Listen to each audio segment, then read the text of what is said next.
السلام عليكم ورحمة الله وبركاته. بسم الله الرحمن الرحيم. الحمد لله رب العالمين. اللهم صل وسلم وبارك على سيدنا محمد وعلى آله وأصحابه أجمعين. أما بعد. أعوذ بالله من الشيطان الرجيم. بسم الله الرحمن الرحيم. ثم أورثنا الكتاب الذين اصطفينا من عبادنا فمنهم ظالم لنفسه ومنهم مقتصد ومنهم سابق بالخيرات. صدق الله العلي العظيم. പ്രിയപ്പെട്ട വിദ്യാർത്ഥികളെ, സുഹൃത്തുക്കളെ, അല്ലാഹുവിൻ്റെ അനുഗ്രഹമുള്ള ഒരു ഒത്തുകൂടലായി അല്ലാഹു നമ്മിൽ നിന്ന് സ്വീകരിക്കട്ടെ. വളരെ മതപരമായും സാമൂഹികമായും ഏറെ പ്രാധാന്യമുള്ള ഒരു വിഷയത്തെക്കുറിച്ച് അല്പസമയം സംസാരിക്കുക എന്നതാണ് എൻ്റെ ദൗത്യം. മധ്യമ നിലപാട് എന്നത് ഇസ്ലാം അതിൻ്റെ എല്ലാ ഘട്ടങ്ങളിലും, വളർച്ചയുടെ എല്ലാ ഘട്ടങ്ങളിലും പുലർത്തിപ്പോന്നിട്ടുള്ള ഒരു നിലപാടാണ്. അതുകൊണ്ട് തന്നെയാണ് അതിൽ മാന്ത്രികതയുണ്ടായത് എന്ന് നമുക്ക് മനസ്സിലാക്കാൻ പറ്റും. സയ്യിദുനാ റസൂലുള്ളാഹി സ്വല്ലല്ലാഹു അലൈഹി വസല്ലമ പരിശുദ്ധ ദീനിൻ്റെ പ്രബോധന പ്രവർത്തനം നടത്തിയ ഘട്ടങ്ങളിൽ പ്രബോധിത സമൂഹവുമായി നബി സല്ലല്ലാഹു അലൈഹി വസല്ലമ തങ്ങളുടെ സമീപനവും സംബോധന ചെയ്യുന്നിടത്ത് മാത്രമല്ല, അഭിമുഖീകരിക്കുന്നിടത്തും സംസാരിക്കുന്ന ശൈലികളിൽ മാത്രമല്ല, ഉള്ളടക്കത്തിലും കൃത്യമായ മിതത്വം നബി സല്ലല്ലാഹു അലൈഹി വസല്ലമ തങ്ങൾ പുലർത്തിപ്പോന്നത് കൊണ്ടാണ് പരിശുദ്ധ ഇസ്ലാമിന് വളരെ വലിയ വളർച്ച ഉണ്ടായത് എന്നത് ഇസ്ലാമിക ചരിത്രത്തിൽ നിന്ന് നമുക്ക് മനസ്സിലാക്കാൻ പറ്റും. അവാന്തര വിഭാഗങ്ങളായി രംഗത്ത് വന്ന എല്ലാവരുടെയും പൊതുധാര ഇതിന് വിരുദ്ധമായിരുന്നു എന്നതും ഇസ്ലാമിക ചരിത്രത്തിൽ നിന്ന് നമുക്ക് മനസ്സിലാക്കാൻ പറ്റും. അപ്പം അതുകൊണ്ട് തന്നെ ജീവിതത്തിൻ്റെ എല്ലാ തലങ്ങളിലും മധ്യമ നിലപാട് ഉയർത്തിപ്പിടിക്കുക എന്നത് നമ്മളെപ്പോലെയുള്ളവർക്ക് വളരെയേറെ അനിവാര്യമായ ഒന്നാണ്. കാരണം നമുക്ക് ഒരു തലയുണ്ട് എന്ന് പറഞ്ഞാൽ ഒരു പ്രസ്ഥാനം നമുക്കുണ്ട്. ആ പ്രസ്ഥാനത്തിന് കീഴിൽ പ്രവർത്തിച്ചു കൊണ്ടിരിക്കുന്നവർ എന്ന നിലയിൽ നമ്മൾ ഓരോരുത്തരും എല്ലാ സമയവും നിരീക്ഷിക്കപ്പെടുന്നവരാണ്, മുറാഖബീങ്ങളാണ്.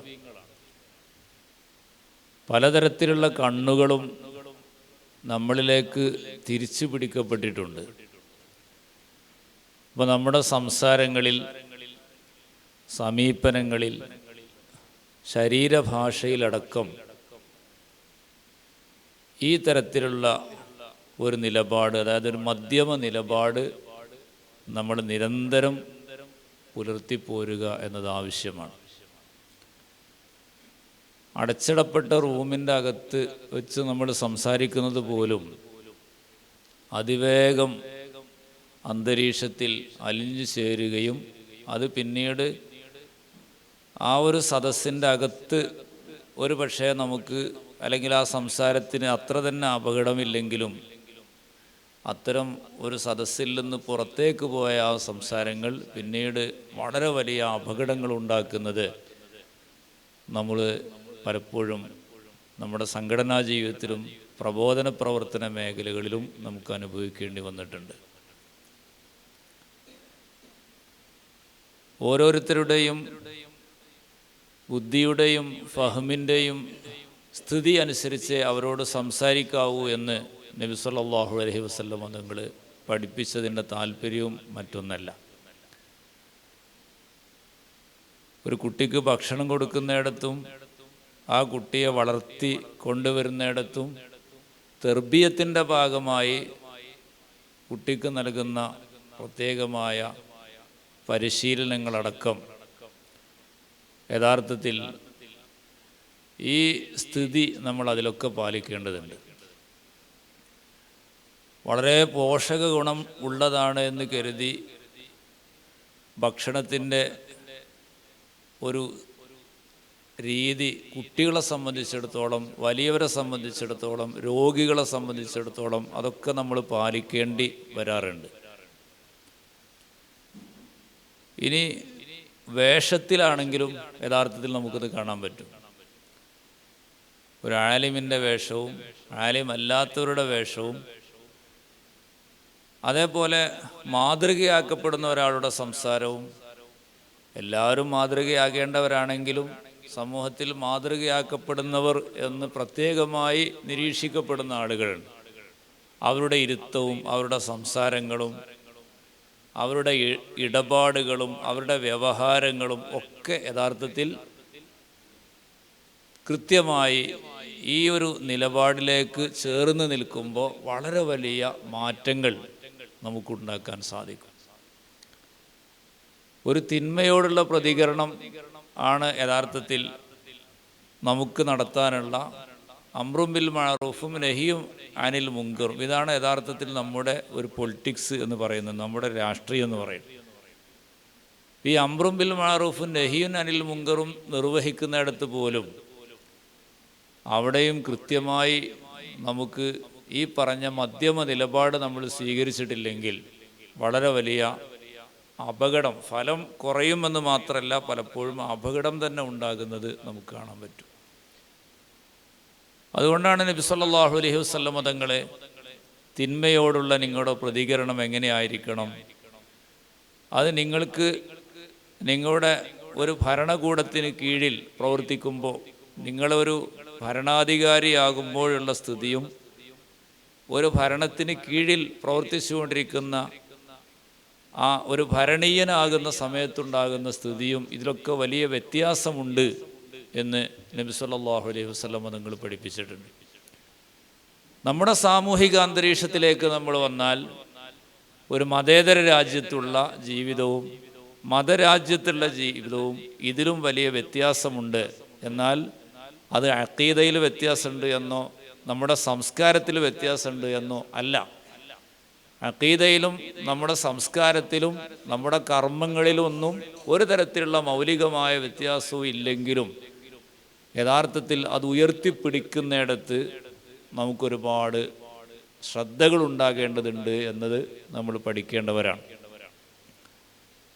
ശബ്ദമുയർത്തുന്നിടത്ത് നോക്കൂ നിങ്ങൾ, നബി സല്ലല്ലാഹു അലൈഹി വസല്ലം തങ്ങൾ പഠിപ്പിച്ചു, പരിശുദ്ധ ഇസ്ലാം പഠിപ്പിച്ചു. അവിടെയും നമുക്ക് കൃത്യമായൊരു നിലപാടുണ്ട്. അത് ഒരു സദസ്സിന് മുമ്പിൽ സംസാരിക്കുമ്പോൾ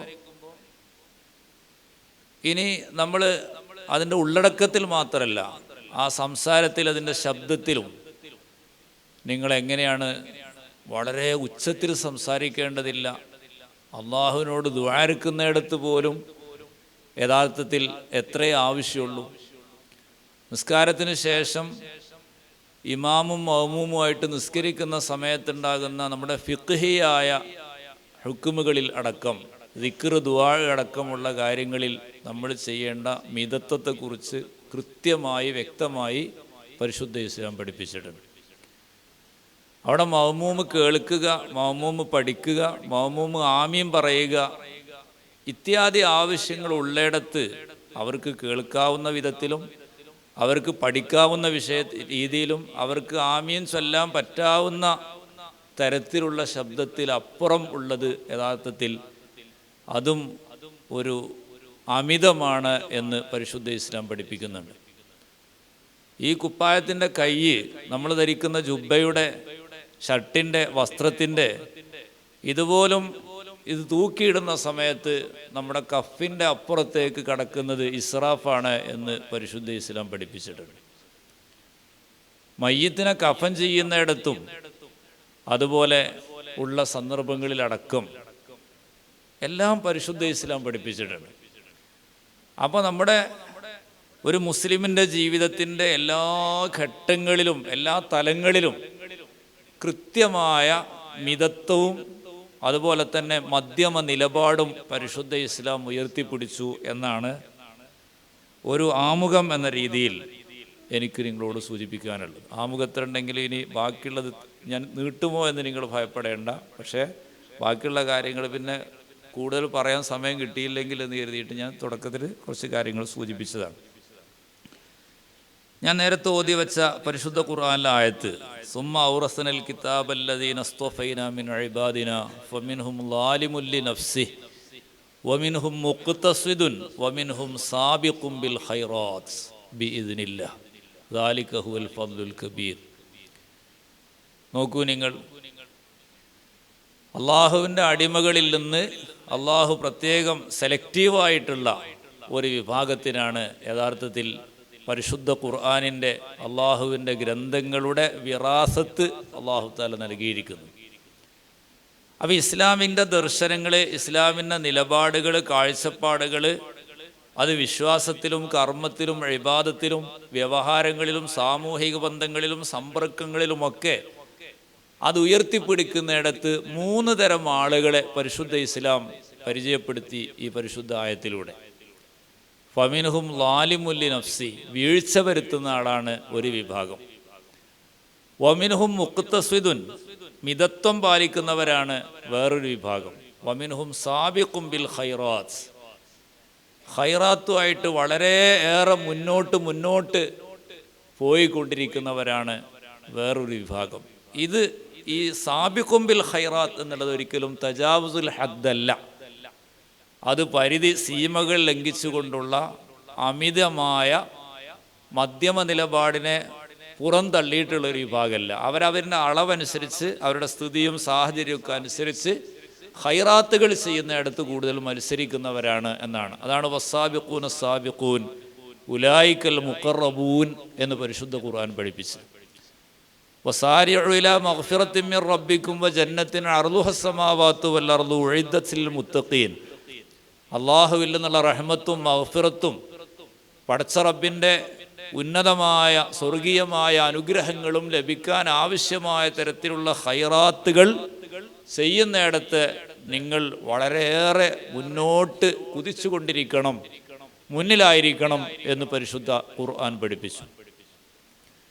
പക്ഷേ ഇത് ചെയ്യുന്നിടത്ത് ഒരാളുടെ ശരീരം നോക്കണം, സമ്പത്ത് നോക്കണം, അവൻ്റെ എല്ലാ തരത്തിലുള്ള അവസ്ഥകളും നോക്കണം എന്നത് പരിശുദ്ധ ഇസ്ലാമിൻ്റെ വിശദീകരണമാണ്.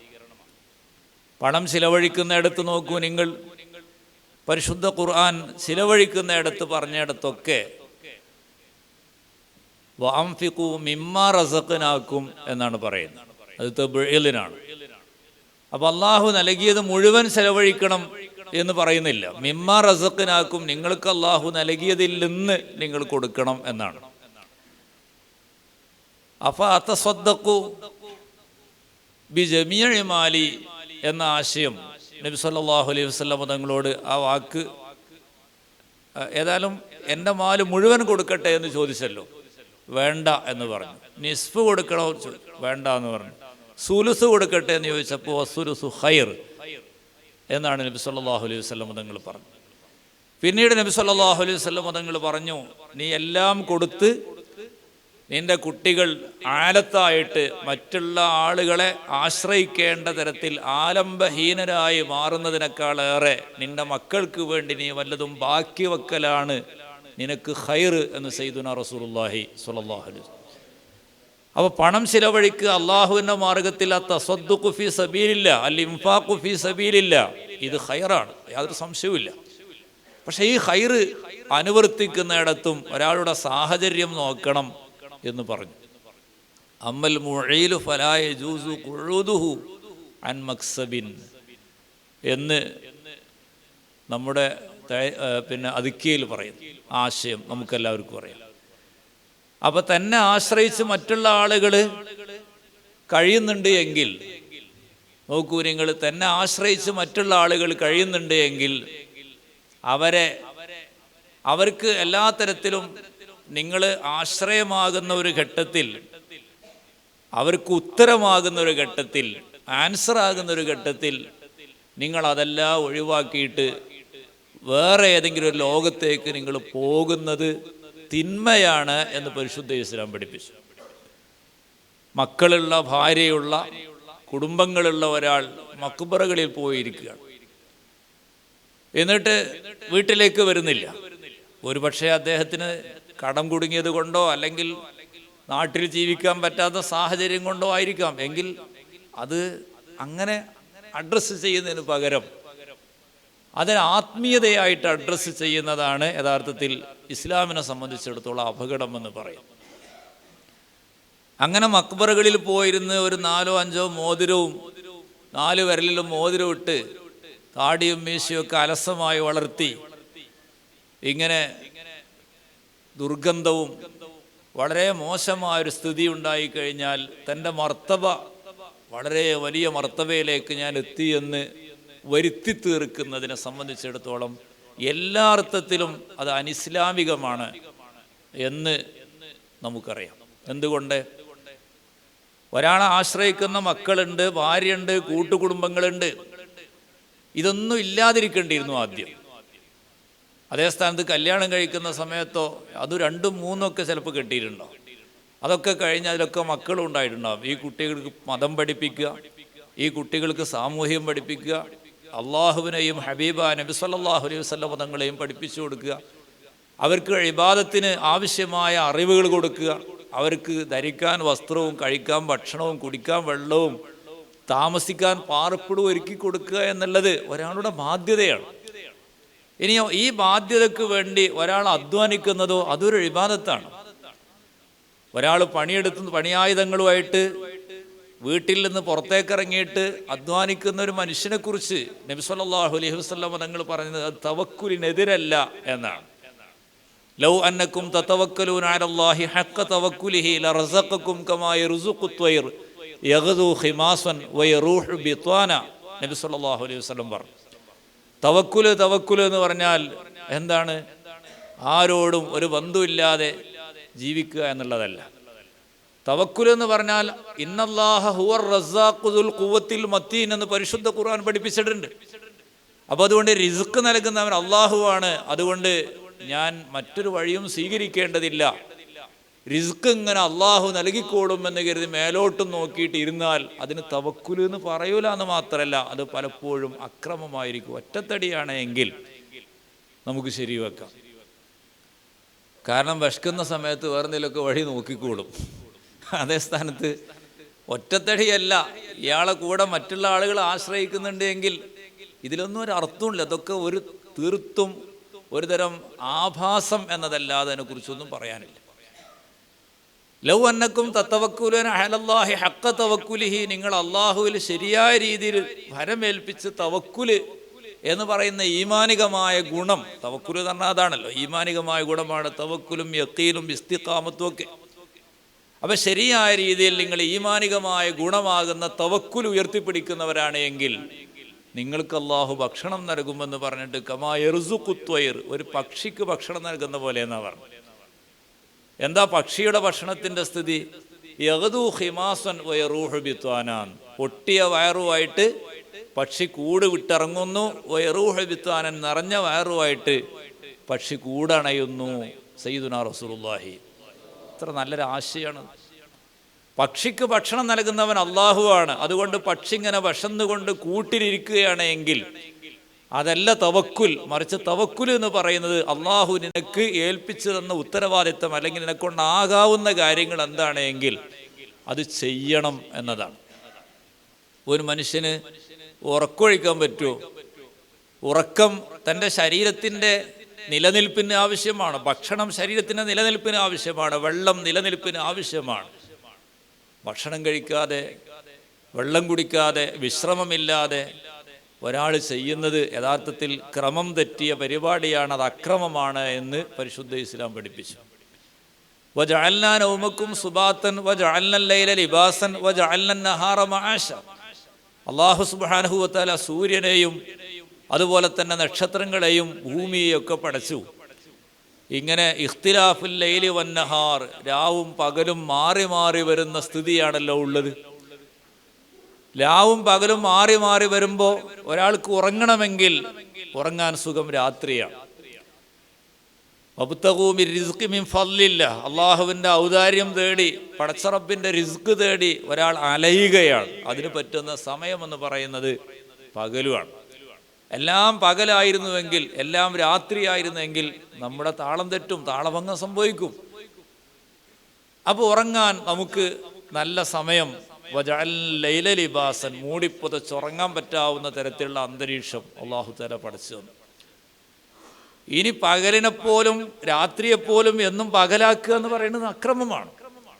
ഒരാൾക്ക് 10 രൂപ അധികം കിട്ടാൻ വേണ്ടി, അല്ലെങ്കിൽ കുറേ സമയം ഇബാദത്ത് എന്നുള്ള രീതിയിൽ തന്നെ ഒരാൾ ചെയ്യുകയാണെങ്കിൽ, അയാൾ രാത്രി ഉറങ്ങേണ്ട ഒരാൾ എല്ലാ സമയവും, രാത്രിയുടെ എല്ലാ സമയവും ഇബാദത്ത്, പക്കാ ഇബാദത്തിൽ മുഴുകുന്നത് അത് ഇസ്ലാമിക ദൃഷ്ടിയ ശരിയല്ല എന്ന് നബി സല്ലല്ലാഹു അലൈഹി വസല്ലം. നമുക്കറിയാവുന്ന ഹദീസാണല്ലോ. 3 ആളുകൾ റസൂലുള്ളാഹി സ്വല്ലല്ലാഹു അലൈഹി വസല്ലം തങ്ങളുടെ ഹദ്റത്തിൽ വന്നിട്ട് നബി സല്ലല്ലാഹു അലൈഹി വസല്ലം തങ്ങളുടെ ഇബാദത്തിനെ കുറിച്ച് അവിടുത്തെ പത്നിമാരോട് ചോദിച്ചറിഞ്ഞപ്പോൾ, പ്രിയപ്പെട്ട ഹബീബിൻ്റെ രാത്രിയിൽ ഉറക്കവുമുണ്ട്, രാത്രിയിൽ നിസ്കാരവുമുണ്ട്. നബി സല്ലല്ലാഹു അലൈഹി വസല്ലം തങ്ങളുടെ പകൽ സമയങ്ങളിൽ നോമ്പുള്ള സമയമുണ്ട്, നോമ്പില്ലാത്ത സമയമുണ്ട്. നബി സല്ലല്ലാഹു അലൈഹി വസല്ലം തങ്ങൾ സാമൂഹികമായ ബന്ധങ്ങളൊക്കെ പുലർത്തിപ്പോരുന്നു, വൈവാഹിക ജീവിതം നയിക്കുന്നു. ഇതൊക്കെ കേട്ടപ്പോൾ കഅന്നഹും തഖാല്ലുഹ എന്നാണ് ഹദീസിൽ പറഞ്ഞത്. അവര് വളരെ പെട്ടെന്ന് അവര് മനസ്സിലാക്കി, നബി സല്ലല്ലാഹു അലൈഹി വസല്ലം അയ്ന നഹ്നു മിർ റസൂലില്ലാ, അള്ളാഹുവിൻ്റെ ഹബീബിനെ അപേക്ഷിച്ച് നമ്മൾ വളരെ പിന്നിലാണല്ലോ. അതുകൊണ്ട് നബി സല്ലല്ലാഹു അലൈഹി വസല്ലം തങ്ങൾ ഒരു ദിവസം നോമ്പെടുത്ത് ഒരു ദിവസം നോമ്പെടുക്കാതെ ജീവിച്ചാൽ അത് റസൂലുള്ളാഹി സ്വല്ലല്ലാഹു അലൈഹി വസല്ലം തങ്ങളെ സംബന്ധിച്ചിടത്തോളം വഖദ് ഗഫറ ലക്കല്ലാഹു മാ തഖദ്ദമ മിൻ ദംബിക വമാ തഅഖർ, നബി സല്ലല്ലാഹു അലൈഹി വസല്ലം തങ്ങളുടെ മർത്തബ അനുസരിച്ചാൽ എന്തായാലും വലിയ മർത്തബയിലാണ്. അപ്പോൾ അതുകൊണ്ട് നമ്മൾ അങ്ങനെയും ചെയ്യാൻ പറ്റൂല. എല്ലാ സമയവും നമ്മൾ നിസ്കരിക്കണം, എല്ലാ സമയവും നമ്മൾ നോമ്പുകാരായിരിക്കണം, എല്ലാ പകലും നമുക്ക് നോമ്പായിരിക്കണം. നമ്മൾ ഭാര്യമാരുമായി വൈവാഹിക ജീവിതത്തിൽ കടന്ന് കുടുംബജീവിതത്തിലേക്ക് പ്രവേശിക്കുമ്പോൾ നമുക്ക് മക്കളെയും ഭാര്യമാരെയൊക്കെ നോക്കേണ്ടി വരും. അപ്പോൾ അതുകൊണ്ട് അത് നമ്മുടെ ഇബാദത്തിന് തടസ്സം വരും എന്ന് ഇങ്ങനെ ചില തീരുമാനങ്ങൾ എടുത്തതിനെക്കുറിച്ച് റസൂലുള്ളാഹി സ്വല്ലല്ലാഹു അലൈഹി വസല്ലം തങ്ങൾ അറിഞ്ഞപ്പോൾ അവരെ തിരുത്തിയത് സ്വഹീഹ ഹദീസുകൾ നമുക്കെല്ലാവർക്കും അറിയാം. നബി സല്ലല്ലാഹു അലൈഹി വസല്ലം തങ്ങൾ അവിടുന്ന് സ്വഹാബത്തിനോട് പറഞ്ഞു, അവരെ മുൻനിർത്തിയിട്ട് തന്നെ പറഞ്ഞു, ഇങ്ങനെയല്ല, അതെൻ്റെ രീതിയല്ല. ഞാൻ ഉഫ്തിറു വ അസൂമു, എനിക്ക് നോമ്പുണ്ട്, നോമ്പില്ലാത്ത സമയങ്ങളുണ്ട്. അഖൂമു വ അർഖുദു, ഞാൻ രാത്രി നിസ്കരിക്കുന്നുണ്ട്, ഉറങ്ങുകയും ചെയ്യുന്നുണ്ട്. അത്തസവ്വജു ബിന്നിസാ, ഭാര്യമാർക്കൊപ്പം വിവാഹ ജീവിതം, കുടുംബജീവിതം ഞാൻ നയിച്ചു വരുന്നുണ്ട്. എന്നെക്കാൾ വലിയൊരു സുന്നത്ത് നിങ്ങൾ രൂപപ്പെടുത്തേണ്ടതില്ല, അത് ഇസ്ലാമിൻ്റെ ചര്യവുമല്ല എന്ന് നബി സല്ലല്ലാഹു അലൈഹി വസല്ലം നിങ്ങൾ പഠിപ്പിച്ചു. അബൂദറുൽ ഗിഫാരി റളിയല്ലാഹു അൻഹുവിൻ്റെ ജീവിതത്തിലെ നിലപാട്, അവിടുത്തെ വ്യക്തിപരമായ കാര്യത്തിൽ അവിടുന്ന് അങ്ങേയറ്റം പുറത്തിപ്പോകുന്നൊരു സൂക്ഷ്മതയുടെ ഭാഗമായിരുന്നു എന്നും, ഒരാൾക്ക് ലഭിച്ച സമ്പാദ്യത്തിൻ്റെ മുഴുവനും അന്നാന്നത്തെ ആവശ്യം കഴിഞ്ഞാൽ മുഴുവൻ സ്വതക്ക ചെയ്യണം എന്ന് നിർബന്ധം പിടിച്ചപ്പോൾ യഥാർത്ഥത്തിൽ ഉസ്മാൻ ഇബ്നു അഫ്ഫാൻ റളിയല്ലാഹു അൻഹുവിൻ്റെ കാലത്ത് അബൂദറുൽ ഗിഫാരി റളിയല്ലാഹു അൻഹുവിനോട് മദീനയിൽ നിന്ന് മാറി താമസിക്കാൻ വേണ്ടി നിർദ്ദേശിച്ചു എന്നത് ഇസ്ലാമിക ചരിത്രത്തിലുണ്ട്. ഇതിനെ ഷിയാക്കളും അതുപോലെ തന്നെ അലി ശരീഅത്തി അടക്കമുള്ള ഇപ്പോഴത്തെ തീവ്ര നിലപാടുകാർ ലോകത്ത് എവിടെക്കുണ്ട് എങ്കിൽ അവരുടെയൊക്കെ അന്തർധാര ഒന്നാണ്. ഞാൻ അതിലേക്ക് വല്ല പോകുന്നില്ല. അവരുടെ അന്തർധാര ഒന്നാണ്. ഈ ഒരേ അന്തർധാരയിലുള്ള ടീം എല്ലാം യഥാർത്ഥത്തിൽ പണ്ഡിതന്മാർക്ക് തീവ്രത പോരാ. അവർക്ക് സുഖജീവിതത്തിനോടാണ് താല്പര്യങ്ങൾ. അവരിങ്ങനെ തീവ്രമായ നിലപാടുകൾ സ്വീകരിക്കുന്നില്ല, അവർ ഉറക്കെ പറയുന്നില്ല, അവർ തുറന്നു പറയുന്നില്ല എന്നിങ്ങനെ പലതരത്തിലുള്ള വിമർശനങ്ങളും ഉന്നയിക്കുമ്പോൾ ആ വിമർശനങ്ങൾക്കൊക്കെ കൊട്ടാരം പണ്ഡിതന്മാരാണ് എന്ന് യഥാർത്ഥ പണ്ഡിതന്മാരെ കുറിച്ച് വിമർശിക്കുന്നവരുടെ പ്രധാനപ്പെട്ട സോഴ്സ് എന്ന് പറയുന്നത് യഥാർത്ഥത്തിൽ നബി സല്ലല്ലാഹു അലൈഹി വസല്ലം പദങ്ങൾ തള്ളിക്കളഞ്ഞ, പരിശുദ്ധ ഇസ്ലാം നിരാകരിച്ച ഇഫ്രാത്തിൻ്റെ രീതിയായിരുന്നു, ഉലുവിൻ്റെ രീതിയായിരുന്നു എന്നാണ്. റസൂലുള്ളാഹി സ്വല്ലല്ലാഹു അലൈഹി വസല്ലം തങ്ങൾ വളരെ വ്യക്തമായി പറഞ്ഞിട്ടുണ്ട്, അലൈക്കും വൽ ഉലുവ ഫിദ്ദീൻ, ദീനിൽ നിങ്ങൾക്ക് സീമകൾ ലംഘിച്ചുകൊണ്ടുള്ള ഒരു നിലപാടുണ്ടാകാൻ പാടില്ല എന്ന് പഠിപ്പിക്കുന്നുണ്ട്. യാ അയ്യുഹന്നാസ് ഇയ്യാക്കും വൽ ഉലുവ ഫിദ്ദീൻ ഫഇന്നഹു അഹ്ലക മൻ കാന ഖബ്ലക്കും അൽ ഉലുവ ഫിദ്ദീൻ. ഉലുവ് എന്ന് പറഞ്ഞാൽ തജാവുസുൽ ഹദ്ദാണ്, പരിധി വിട്ടുകിടക്കുകയാണ്. എല്ലാ മേഖലകളിലും പരിധി വിട്ടുകിടക്കുക എന്നുള്ളത് യഥാർത്ഥത്തിൽ ദീനല്ല എന്ന് സയ്യിദുനാ റസൂലുള്ളാഹി സ്വല്ലല്ലാഹു അലൈഹി വസല്ലം. അത് എല്ലാ മേഖലയിലും അങ്ങനെയാണ്. രാത്രി ഉറങ്ങേണ്ട ആള് പൂർണ്ണമായി ഉറക്കൊഴിവാക്കി നിസ്കരിക്കുക. നിസ്കാരം നല്ലതാണ്, ഖുർആൻ ഓതുന്നത് നല്ലതാണ്, ദിക്റുകൾ നല്ലതാണ്, തസ്ബീഹുകൾ നല്ലതാണ്. നല്ലതല്ലാന്ന് ഒരിക്കലും നമുക്ക് പറയാൻ പറ്റില്ല. പക്ഷേ ദിക്റിനും തസ്ബീഹിനും നിസ്കാരത്തിനും തിലാവത്തുൽ ഖുർആനിനും രാപ്പകലുകളിൽ നിന്ന് ഒരാൾ എത്ര സമയമാണ് മാറ്റിവെക്കേണ്ടത് എന്നതിന് ദീനൊരു വ്യവസ്ഥ ഉണ്ട്. നിസ്കാരത്തിന് മാറ്റിവെക്കേണ്ടതിനൊരു വ്യവസ്ഥ ഉണ്ട്. നേരത്തെ ഞാൻ സൂചിപ്പിച്ച പണം ചിലവഴിക്കുന്നിടത്തൊരു വ്യവസ്ഥയുണ്ട്. ഈ വ്യവസ്ഥ ലംഘിച്ച് പോയാൽ അത് തജാവുസുൽ ഹദ്ദായി, അത് ഉലൂവായി. അപ്പം നബി സല്ലല്ലാഹു അലൈഹി വസല്ലം പറഞ്ഞു, നിങ്ങൾ ഉലുവുള്ള ആളുകളാകരുത്. ഫൈന്നഹു അഹ്ലക മൻ കാന ഖബ്ലക്കും അൽ ഉലുവു ഫിദ്ദീൻ. നിങ്ങളുടെ മുൻഗാമികളെ പലപ്പോഴും നശിപ്പിച്ചത് ഉലുവായിരുന്നു. ബനൂ ഇസ്രായേലിയരുടെ ജീവിതത്തിൽ, മതം സ്വീകരിച്ചവരുടെ ജീവിതത്തിൽ തന്നെ നമുക്കത് കാണാൻ പറ്റും. നബി സല്ലല്ലാഹു അലൈഹി വസല്ലം തങ്ങൾ നബി സല്ലല്ലാഹു അലൈഹി വസല്ലം തങ്ങൾ ഒരിക്കൽ വന്നപ്പോൾ രണ്ട് തൂണുകൾക്കിടയിൽ അവിടെ നബി സല്ലല്ലാഹു അലൈഹി വസല്ലം പള്ളി എന്ന് പറഞ്ഞാൽ പള്ളിയോട് ചേർന്നായിരുന്നു ഉമ്മഹാത്തുൽ മുഅ്മിനീനൊക്കെ ഉണ്ടായിരുന്നു. അപ്പോൾ അതുകൊണ്ട് ഹദീസിലൊക്കെ തന്നെ പള്ളിയെന്നോ അല്ലെ ബൈന സാരിയത്തേനി എന്നൊക്കെ പറഞ്ഞാൽ നമുക്കൊക്കെ അതിൻ്റെ അർത്ഥങ്ങൾ അറിയാം, അതിൻ്റെ ആശയങ്ങൾ മുമ്പ് അറിയാം. അല്ലതിപ്പോൾ താളം തെറ്റൂല. അപ്പോൾ കയറ് തൂക്കിയിട്ട് കാണും. ഇതെന്താണെന്ന് ചോദിച്ചു. മഹാദൽ ഹബിൽ, അത് സൈനബ് റളിയല്ലാഹു അൻഹയുടെ ഹബിലാണ്. അവരിങ്ങനെ ഫൈദാ ഫത്തറത്ത് തഅല്ലഖത്ത്, ഇങ്ങനെ നിസ്കരിച്ച് ക്ഷീണിച്ചു കഴിഞ്ഞാൽ പിന്നീട് തളർച്ച വരും. തളരുന്ന സമയത്ത് വീണു പോകാതിരിക്കാൻ വേണ്ടിയിട്ട് ഈ കയറിൽ പിടിച്ച് നിൽക്കലാണ് എന്ന് പറഞ്ഞപ്പോൾ നബി സല്ലല്ലാഹു അലൈഹി വസല്ലം നിങ്ങൾ പറഞ്ഞു, ലാ ഹുല്ലു, നിങ്ങളതിനെ അഴിക്കണം, അഴിച്ചു മാറ്റണം. ലിയുസല്ലി അഹദുക്കും നശാതഹു ഫഇദാ ഫതറ ഫല്യഖുദ്. സയ്യിദുനാ റസൂലുള്ളാഹി സ്വല്ലല്ലാഹു അലൈഹി വസല്ലം. ഇമാം നബവി റഹിമഹുല്ലാ അത് സംബന്ധമായിട്ട് ശറഹ് മുസ്ലിമിൽ വിശദീകരിക്കുന്നത് ഫീഹിൽ ഹസ്സു അലൽ ഇഖ്തിസാദി ഫിൽ ഇബാദ വന്നഹി അനി തഅമ്മുഖി വൽ അംരി ബിൽ ഇഖ്ബാലി അലൈഹ എന്നാണ്. നോക്കൂ നിങ്ങൾ, അതിൽ ഇബാദത്തിൽ നിങ്ങൾക്ക് ഇഖ്തിസാദ് ഉണ്ടാകണം എന്ന പ്രേരണയുണ്ട്. വന്നഹിയു അനി തഅമ്മുഖി, ഈ ഇഖ്തിസാദ് വിട്ട് ഒരു സംഗതിയിൽ അർമാദിക്കുക, അതിനെ തൊട്ടുള്ള നഹിയുണ്ട്. അതുപോലെ തന്നെ വല്ലംറു ബിൽ ഇഖ്ബാലി അലൈഹാ ബിനശാത്തിൻ, ഇബാദത്ത് ചെയ്യുമ്പോൾ ഉണർവോടുകൂടെയാണ്. അങ്ങനെയാണല്ലോ, നിങ്ങൾ ദുആരിക്കണ സമയത്ത് പോലും ഇന്നല്ലാഹ ലാ യമല്ലു ഹത്താ തമല്ലു എന്നാണ് നബി സല്ലല്ലാഹു അലൈഹി വസല്ലം പറഞ്ഞത്. അപ്പോൾ അതുകൊണ്ട് നശാത്തുള്ള സമയത്താണ് നിങ്ങൾ ദുആരിക്കേണ്ടത്, നശാത്തുള്ള സമയത്താണ് നിസ്കരിക്കേണ്ടത്. പിന്നെ ചില മോഡലുകൾ, ചില സംഭവങ്ങൾ അല്ലെങ്കിൽ ചില ഭാഗങ്ങൾ നമുക്ക് ഇസ്ലാമിക ജീവിതത്തിലുണ്ട്. അതെന്താണെന്ന് ചോദിച്ചാൽ അത് മുജാഹദയുടെ ഒരു വഴിയാണ്.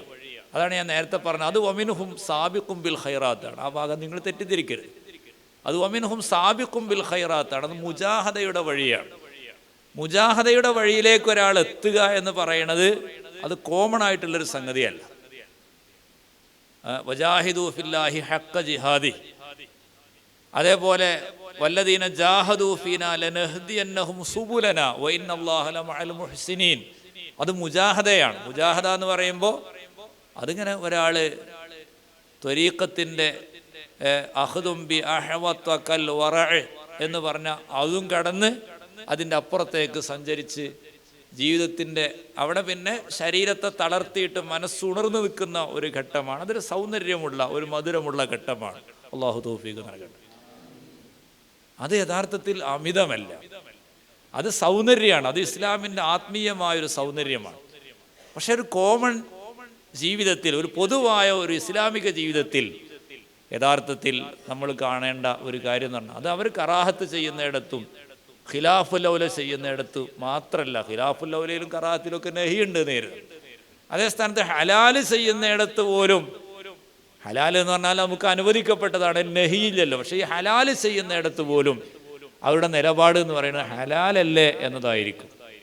അത് ഹസനാത്തുൽ അബ്റാർ സയ്യാത്തുൽ മുഖറബീൻ എന്ന് പറയുന്നത് പോലെ അത് നമ്മളിവിടെ പൊതുവായിട്ട് മാതൃകയാക്കേണ്ട സംഗതിയല്ല. അതൊരു വ്യക്തിയുടെ അതിസൂക്ഷ്മമായ ജീവിതത്തിൻ്റെ ഭാഗമായിട്ട് ഓരോരുത്തരും ആവാഹിക്കേണ്ട ആത്മീയമായ സൗന്ദര്യമാണ്. ഇത് സംശയമൊന്നുമില്ല.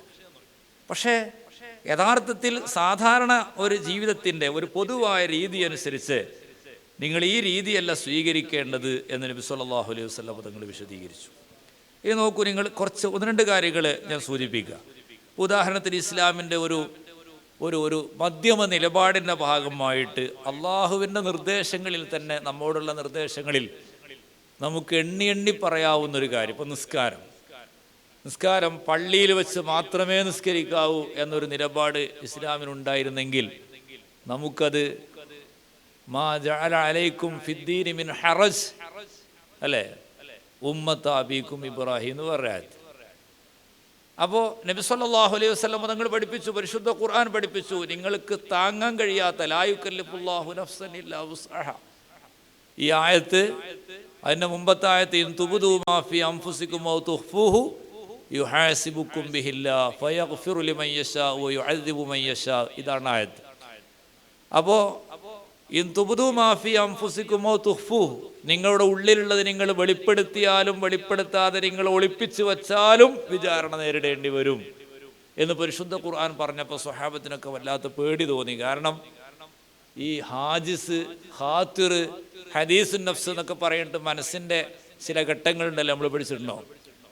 അപ്പോൾ നമ്മളെ മനസ്സിൽ എന്തെങ്കിലുമൊക്കെ നമ്മളിങ്ങനെ തോന്നി വെച്ച ഒരു സംഗതി, ഒരാളുടെ മൈൻഡിൽ എന്തെങ്കിലുമൊക്കെ ഒരു സംഗതി, അങ്ങനെ ദുഷിച്ച ഒരു സംഗതി വന്നിട്ടുണ്ടെങ്കിൽ അതുപോലും വിചാരണ നേരിടേണ്ടി വരുമോ എന്ന് തോന്നിയപ്പോഴാണ് ഇത് ഭയങ്കരമായ ഒരു സിഖലാകുമോ എന്ന് സ്വഹാബത്തിന് തോന്നിയപ്പോൾ അവിടെ ലാ യുകല്ലിഫുല്ലാഹു നഫ്സൻ ഇല്ലാ വുസ്അഹാ.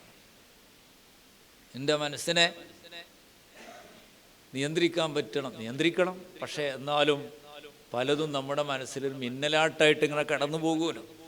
അത് വിശ്വാസത്തിൽ പോലും പറഞ്ഞല്ലോ. നബി സല്ലല്ലാഹു അലൈഹി വസല്ലം തങ്ങളോട് ശൈത്താൻ വന്നിട്ട് ഇതെന്താണ്, ഇവനാരാണ് പഠിച്ചത്, ഇതിനാരാണ് പഠിച്ചത്, അതിനാരാണ് പഠിച്ചത്, അപ്പോൾ അള്ളാഹുനാരാണ് പഠിച്ചത് എന്ന് പിശാച് നിങ്ങളുടെ കൽബിൽ വസ്വാസ് ഉണ്ടാക്കാൻ വേണ്ടി ശ്രമിക്കും. ആമന്തു ബില്ലാഹ് സുമ്മ ഇസ്തഖിം എന്ന് നബി സല്ലല്ലാഹു അലൈഹി വസല്ലം.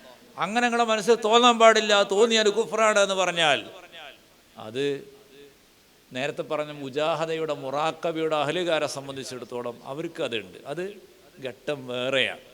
ഞാൻ പറഞ്ഞാൽ മനസ്സിലാവുന്നുണ്ടോ? അത് വേറെ ഒരു ഘട്ടമാണ്. അതേ സ്ഥാനത്ത് നമ്മുടെ മനസ്സിൽ, നമ്മളൊക്കെ സാധാരണക്കാരായതുകൊണ്ട് നമ്മുടെ മനസ്സിൽ ചില തോന്നലുകൾ വന്നു കഴിഞ്ഞാൽ ആ തോന്നലുകളെ കുറിച്ച് പോലും നബി സല്ലല്ലാഹു അലൈഹി വസല്ലം നിങ്ങളത് മൈൻഡ് ചെയ്യണ്ടെന്നാ പറഞ്ഞു, നിങ്ങളതിൻ്റെ പിന്നാലെ പോകണ്ടെന്നാ പറഞ്ഞു. വസ്വാസിൻ്റെ എല്ലാ വഴികളും അടച്ചല്ലോ. വസ്വാസിൻ്റെ എല്ലാ വഴികളും അടച്ചു. ഒരാൾക്ക് തോന്നുകയാണ് ഉളുണ്ടാക്കി ഒരാളെ സംബന്ധിച്ചിടത്തോളം ഉളു മുറിഞ്ഞിട്ടുണ്ടോ എന്ന് തോന്നുകയാണ് അല്ലേ. ഉളുണ്ടാക്കി വന്ന ഒരാൾക്ക് ഉളു മുറിഞ്ഞിട്ടുണ്ടോ എന്ന് തോന്നിക്കഴിഞ്ഞാൽ ഒരു ഉളു ഉണ്ട് എന്നുള്ളതല്ലേ മസല. അതേ സ്ഥാനത്ത് ഉളു മുറിഞ്ഞ ഒരാൾ, മൂത്രമൊഴിച്ച് വന്ന ഒരാൾ ഉളുണ്ടാക്കിയോ ഇല്ലേ എന്ന് സംശയിച്ചാൽ അവിടെ പിന്നെ ന്യായമുണ്ട്. കാരണം ഉളു എടുത്ത് തന്നെ അവന് ഓർമ്മയില്ല എന്നുള്ളതാണ്. അപ്പോൾ ഇസ്ലാമിൻ്റെ എല്ലാ നിലപാടുകളിലും ഈ ഒരു രീതിയാണ് പരിശുദ്ധ ഇസ്ലാം എന്ന് പറഞ്ഞത്. അപ്പോൾ പള്ളിയിൽ വെച്ച് തന്നെ നിസ്കരിക്കണം എന്ന് കൽപ്പിച്ചില്ല. നബി സല്ലല്ലാഹു അലൈഹി വസല്ലം നിങ്ങൾ പറഞ്ഞു, പിന്നെ ഉഴ്തീതു ഹംസൻ ലം യുഴ്തഹുന്ന അഹദുൻ ഖബലി എന്ന് പറഞ്ഞിട്ട് ആ കൂട്ടത്തിൽ ഒന്ന് വജുഇലത് സിരിയൽ അർളു മസ്ജിദൻ വതഹൂറ എന്നാണ്. നോക്കൂ നിങ്ങൾ, ഇത്ര സുന്ദരാണ് നിസ്കാരം. പള്ളി നിങ്ങൾക്ക് 5 നേരം നിസ്കരിക്കല്ലേ വേണ്ടുള്ളൂ, അതിനെന്താ പള്ളിയിൽ പോയിക്കൂടെ എന്ന് ചോദിച്ചാലോ? അത് ചിലപ്പോൾ ഒരു സാധിക്കാത്തൊരു സംഗതി എന്നപ്പോൾ അതിനെക്കുറിച്ച് പറയാൻ പറ്റൂല. നിങ്ങൾ പല കാര്യങ്ങൾക്കും പലയിടത്തും പോകുന്നില്ലേ, 5 നേരത്തിന് കൊണ്ട് പള്ളിയിൽ പോയിക്കൂടാ എന്ന് ചോദിക്കല്ല ചെയ്തത്. ജുഇലത് സിരിയൽ അർളു മസ്ജിദൻ വതഹൂറ, ഭൂമിയിൽ എവിടെയും വെച്ച് നിങ്ങൾക്ക് നിസ്കരിക്കാം. വുളു ഉണ്ടാക്കാനും കുളിക്കാനും വെള്ളം മാത്രമേ പറ്റുള്ളൂ എന്നില്ലല്ലോ. വുളു ഉണ്ടാക്കാനും കുളിക്കാനും നിങ്ങൾക്ക് വെള്ളമില്ലെങ്കിൽ മണ്ണുപയോഗിക്കാം എന്ന് നബി സല്ലല്ലാഹു അലൈഹി വസല്ലം നിങ്ങൾ പഠിപ്പിച്ചു. അപ്പോൾ ഇനി നോക്കൂ നിങ്ങൾ, പിന്നെ തയമ്മും ചെയ്യാം വെള്ളത്തിന് പകരം. ഇനിയൊരു യാത്രക്കാരനെ സംബന്ധിച്ചിടത്തോളം യാത്രക്കാരൻ്റെ നിസ്കാരത്തിൽ റക്അത്തുകളുടെ എണ്ണത്തിലും സമയങ്ങൾ ക്ലബ് ചെയ്യുന്ന ഇടത്തും അല്ലേ. അപ്പോൾ ഒരാൾക്ക് തോന്നുകയാണ്, അപ്പോൾ എന്നോടൊരാൾ പറഞ്ഞു, ഇങ്ങനെ നിസ്കരിക്കണ നമ്മളിപ്പോൾ ഇങ്ങനെ 4 റക്അത്ത് നിസ്കരിക്കാൻ തന്നെ സമയം ഉണ്ടല്ലോ, പിന്നെ എന്തിനാണ് 2 റക്അത്ത് നിസ്കരിക്കണത്, അത് കുറവല്ലേ എന്ന്. ഒരിക്കലും ഇത് കുറവല്ല എന്ന് മാത്രമല്ല, 3 മർഹലുള്ള ആൾക്ക് ഖസ്റാണ് ഉത്തമം എന്നാണ് പരിശുദ്ധ ഇസ്ലാം പഠിപ്പിച്ചത് അല്ലേ. അപ്പം അതിൽ കുറവുണ്ട്? ഒരു കുറവുമില്ല. 2 മർഹല യാത്ര ചെയ്യുന്ന ഒരാളെ സംബന്ധിച്ചിടത്തോളം ഒരാൾ ചോദിക്കുകയാണ്, 2 റക്അത്ത് സുന്നത്ത് നിസ്കരിക്കണില്ലേ, നമ്മൾ മുൻപ് ശേഷമൊക്കെ ആയിട്ട് 2 റക്അത്ത് സുന്നത്ത് നിസ്കരിക്കണില്ലേ, ആ സുന്നത്ത് ഫർളാക്കിക്കൂടെ? ഒരു സുന്നത്തിനേക്കാൾ 1 റക്അത്ത് സുന്നത്ത് നിസ്കരിക്കുന്നതിനേക്കാൾ ഫർള് നിസ്കരിക്കാനുള്ള കൂലി ഉണ്ടാവുക. അള്ളാഹുവിൻ്റെ ഇളവുകൾ തന്നെയാണ്. ഇന്ന ഹാദ ദീന യുസ്റുൻ, ഈ ദീന് ലളിതമാണ്.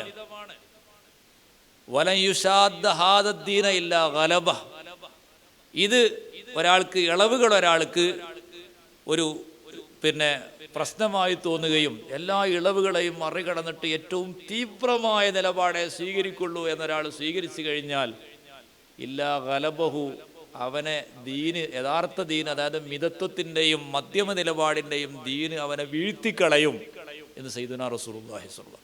ഒരിക്കലും അവന് മുന്നോട്ട് പോകാൻ കഴിയൂല എന്നാണ്. അപ്പോൾ റക്അത്തുകളുടെ എണ്ണത്തിൽ ഇനിയോ യാത്രക്കാരനെ സംബന്ധിച്ചിടത്തോളം അൽ ഫിത്റു ലിൽ മുസാഫിർ, അത് ഇസ്ലാമിലുള്ള നിയമമാണ്. ഫിത്ർ മുസാഫിറിനുള്ള നിയമമാണ്. ഇനി നോക്കൂ നിങ്ങൾ, ഒരു മനുഷ്യൻ്റെ ശാരീരികമായ ആവശ്യങ്ങളുടെ ഭാഗമാണ്, പ്രകൃതിപരമാണ് വിവാഹം എന്ന് പറയുന്നത്. വിവാഹം പ്രകൃതിപരമാണ്. സന്യാസം ലാ റുഹ്ബാനിയത്ത, ഈ പറഞ്ഞ പിന്നെ പൗരോഹിത്വമോ അല്ലെങ്കിൽ സന്യാസമോ ഇതൊന്നും പരിശുദ്ധ ഇസ്ലാമിലില്ല എന്നതാണ്. വിവാഹം കഴിച്ചു കഴിഞ്ഞാൽ പിന്നെ ഒരുപാട് പ്രശ്നങ്ങളാണ് എന്നല്ല, ഈ പ്രശ്നങ്ങൾ നേരിടുന്നിടത്താണ് യഥാർത്ഥത്തിൽ ദീനുള്ളത് എന്നാണ്. കുഴപ്പങ്ങളും പ്രയാസങ്ങളും ഇല്ലാതെ നമ്മൾക്കിങ്ങനെ സ്വതന്ത്രമായിട്ട് ജീവിച്ചുകൂടെ എന്ന്. അൽ മൂമിനുല്ലദീ യുഖാലിത്തുന്നാസ വയസ്ബിറു അലാ അദാഹും ഖൈറുൻ മിനൽ മൂമിനുല്ലദീ ലാ യുഖാലിത്തുന്നാസ വലാ യസ്ബിറു അലാ അദാഹും ഖാല റസൂലുള്ളാഹി.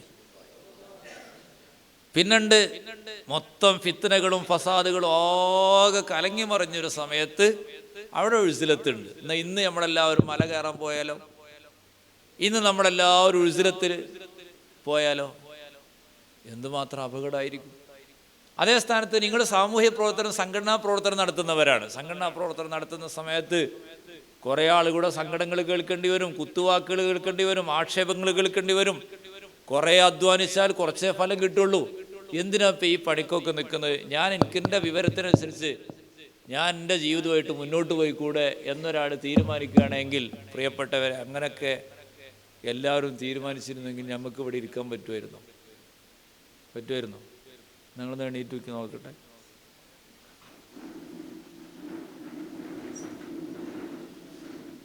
കാണുകയാണ് ആയിരിക്കും ഇൻഷാ അല്ലാഹ്. ബഹുമാനപ്പെട്ട ഉസ്താദിന് എന്തുമാത്രം ആക്ഷേപങ്ങൾ കേൾക്കേണ്ടി വന്നു. കേൾക്കാൻ ബാക്കിയൊന്നുമില്ല.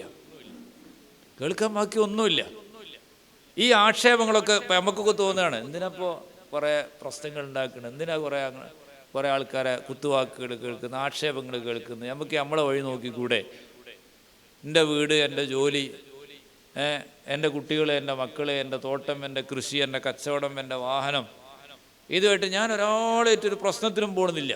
എനിക്ക് ആരോടും വെറുപ്പുമില്ല, വൈരാഗ്യമില്ല. അൽഹംദുലില്ലാഹ്, നല്ല തന്നെയാണ്.